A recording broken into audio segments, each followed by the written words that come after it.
এখানে এখন ব্যাকগ্রাউন্ড সাজানো হচ্ছে, আমাদের দিওয়ালি শ্যুটের ব্যাকগ্রাউন্ড, কিন্তু লোডশেডিং হয়ে গেছে, জানি না কি হবে। অর্ধেক রেডি হয়ে নিচে দেখতে এসেছি যে কেমন সাজানো হচ্ছে।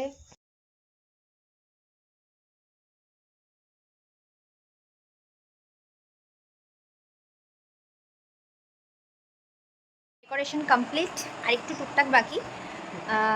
লোডশেডিং ছিল কিন্তু ফাইনালি একটু আগে কারেন্টটা এসছে, ভগবানের দয়ায়, বজরংবলির দয়ায় এসছে। আমরা ফুল রেডি, আমি আর আমার আজকের ডান্স পার্টনার। এই যে লাইটগুলো জ্বেলে দিয়েছে, দেখে এটা ক্যামেরাতে ভালো লাগবে।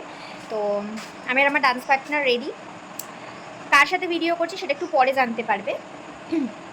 তো তোমরা কিন্তু জানি তোমরা কতটা এক্সাইটেড। একটা খুব সুন্দর ভিডিও আসতে চলেছে, একটা নয় বেশ 2-3টে ভিডিও আসতে চলেছে, যেগুলো আমরা পরপর শ্যুট করবো এবং ব্যাক টু ব্যাক অনেকগুলো ভিডিও আসবে।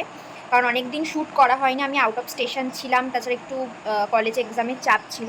তো আবার আমি শ্যুট স্টার্ট করে দিয়েছি। তো আজকেরও শ্যুট করবো। আমাদের ভিডিওগ্রাফার আসছে, ওনার আরেকটা শ্যুট ছিল, তো সেখান থেকে আসছে ভিডিও করতে। তো এলে তারপর একটু একটু বিটিএস তোমাদের সাথে শেয়ার করব। তো ভাবছি যে আগে এইটা শেয়ার করবো না আগে ডান্স ভিডিওটা শেয়ার করবো, দেখছি কোনটা আগে শেয়ার করা যায়।